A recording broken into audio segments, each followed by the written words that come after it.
Hello everyone and welcome back to Brown Coat Reviews. I'm your host Laura. Now today we're going to talk about two different independent titles that were released just this week. First one is Tankers #1, which is a Bad Idea Comics release with the writing done by Robert Venditti. And then we have Geiger, which was released by Image Comics, which is written by Geoff. Now, Tankers #1 is easily a combination between Avatar meets Jurassic Park. How could I possibly say that and not give you any spoilers? Because it's all here on the cover. You notice the tankers where they get to plug into the kind of mechanical body, and then they get the bazooka arms, cool stuff. And they're taking on the dinosaurs. Get the comparison? Now this storyline starts with a Texas oil company that has been passed down through the generations, and they want to make sure they're continuing to make money, which pretty much every company does. They decide to hire a team of 6 tankers, and they decide that the tankers need to take on the dinosaurs. How they're taking on the dinosaurs, whether this is time travel or this is another world that they're going to, I'm not going to tell you, and why they need to take on the dinosaurs, not going to tell you that either. All I'm going to tell you is there are dinosaurs involved, and there's explosions. There you go. Now, the tanker team. There are 6 of them, like I said.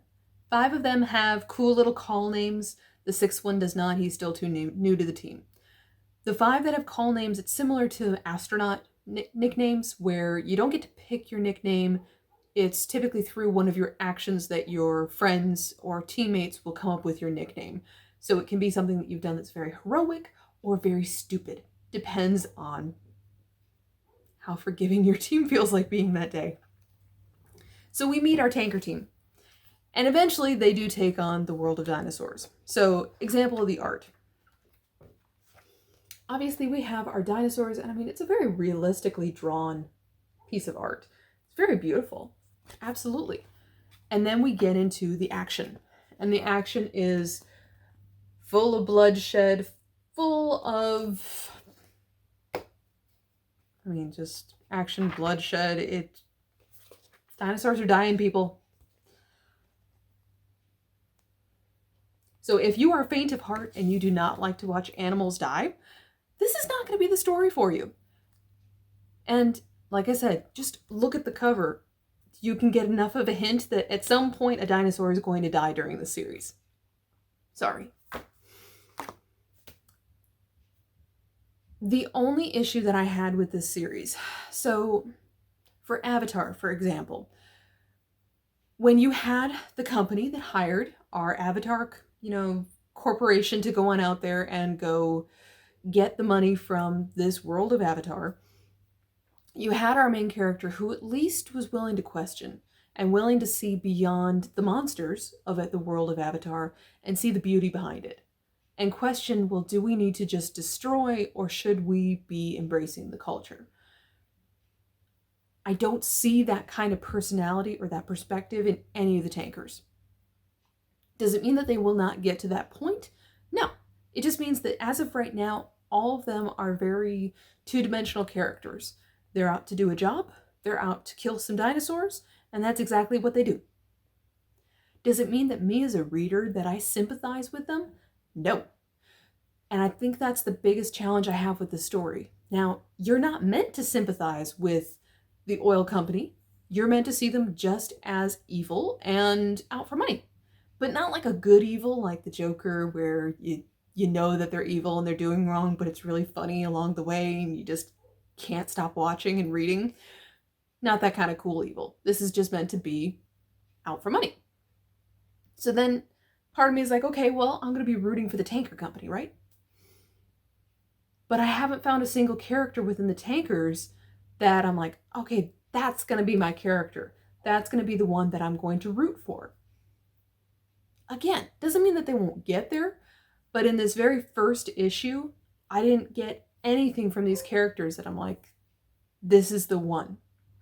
This is the person that's going to give me that other perspective, that's going to make me pause for just an extra moment and ask, should we be killing all of these dinosaurs?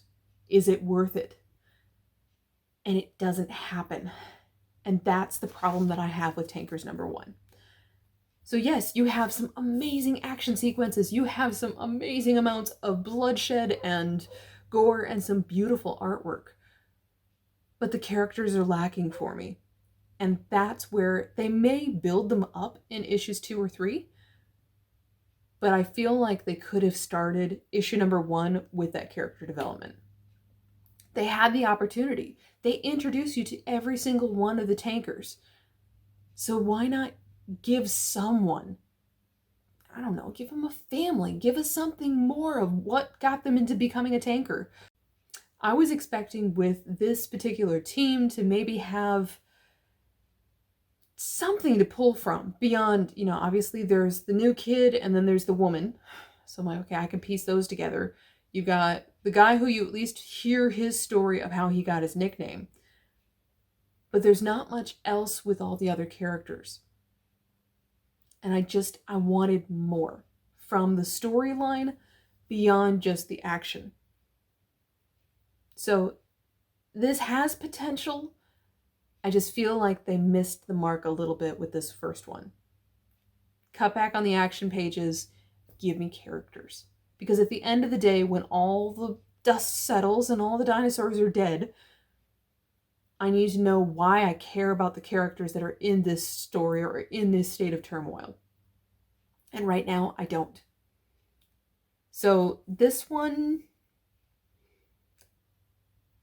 it's not a bad idea to consider passing on. Sorry. Geiger. This one, if you're following my Instagram account, I put up an article about Geiger because this one was sold out from all the distributors before it was ever actually released, which doesn't happen, and it definitely does not happen for Image Comics, and for a character that no one has actually read before. So no, this is not a Spider-Man reinvented. This is not another retelling of The Dark Knight. This is a brand new storyline, brand new character, brand new everything. Which was, I think it's always a very scary thing for a lot of writers to do, and certainly for an independent company to try, they need to. Because then they will have vast successes like this one. But sometimes you can start with all that hype about how great this story is going to be, and then you open the pages and you're like, that's it. Some people felt that way about Berserker. So, how did Geiger rank up? Now, some of you have seen, and you will see from our pull list, I grabbed the other cover, which is the Jason Fabok cover, which has the glowing man on the front. So, like I said, I'm not releasing a ton of spoilers, I promise. The story starts with, we've kind of got this world where you can't breathe the oxygen within it. You have to stay in sort of the little scientific suits because of the radiation. I mean, just look at some of these images. But there is one person that we hear about, which is the glowing man. And the glowing man is the only one who can breathe in the oxygen in that atmosphere. I mean, you get a sense of the desolate nature of this world. And then we eventually see the glowing man before he starts to glow. I mean, come on. Who does not love a good cape? Now, I am going to do my utmost to not spoil anything from this, beyond to say, grab this. There is character development. The glowing man, we start, like I said, with those two men, and they sit around the campfire and they're trying to stay awake that night. And the younger man asks the older man to tell him the story of the glowing man.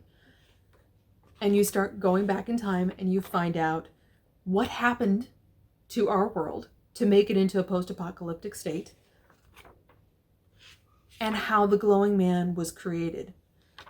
And what I liked was, instead of this just being a simple, radioactive sort of story with, he becomes a superhero and he becomes a vigilante and he does cool things and he protects the world. Our typical storyline. Instead, what they do is they give you a reason to feel sympathy for this character immediately. And then they add a couple little extra twists And by the last panel, I'm dying for the next issue because I wanted to learn more about him. I wanted to learn more about his family that we hear about in this first one. I won't tell you if we see them. We get a glimpse more of the world. There is a new hierarchy in our world. So we know that we're in the United States, but there's a new controlling body. I won't tell you what it is. All I'm going to say is go read it. But there's a new power struggle that is going to come into play with the next episode, or the next issue, I should say. And that also becomes very, very intriguing. So you've got sort of that power political play that's going to go on. Then you have the glowing man and his history and his story that immediately I got behind. And I understood exactly why he was doing what he was doing, and I was cheering for him. And then you, of course, have the people that are sort of stuck in the middle, that are trying to survive in this post-apocalyptic world. And then you also sit there and wonder, well, you know, if other people were exposed to the radiation the same way the glowing man was, won't tell you how, could he share, you know, could other people be able to breathe in the oxygen the same way that he was? Why did he manage to get this special glowing nature that he has? We don't know. All we know is that he is the glowing man, and he is fascinating.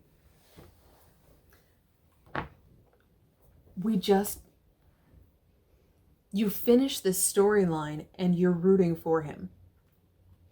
Like I said, the art is well done, the story's well done, and now I can't wait for the next one. So if I was picking between the two, and I decided, you know, I'm only going to really spend the money on one series, grab Geiger. Go grab Geiger, maybe grab 2 covers. The C cover is gorgeous. This one has potential to be good, and it also has potential to be a very, very flat story. I want to believe that it has all the potential to do the things that I want it to do. I just feel like the first issue had the possibility to do more, and it didn't. But it has some amazing artwork. It has some amazing action sequences. It has all those great elements. It's just, you kind of look at the cover and you already know exactly which direction we're heading in. And I didn't get a lot more beyond the cover. There are a couple little gaps filled in, but I'm like, you could have made this so much more complicated. Whereas this one, yeah, you do see the glowing man, and we know that there's some sort of radioactive thing that happened that created our post-apocalyptic world. So the cover isn't giving a ton of spoilers away. There is, like I said, a C cover that I love that has the glowing man on it. But that's it. You don't have a ton of other spoilers. You don't hear about the rest of his backstory. Also because you couldn't draw that on a cover. Thinking back, I'm like, I think maybe you could get away with drawing it. But I'm like, well, why would you? Why would you put that on your cover? When instead you could let this character be developed and then add the political intrigue.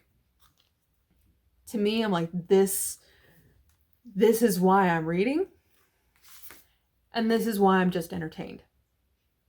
So which one do you want? Are you interested in the characters, or are you interested in the action? Let me know down in the comments.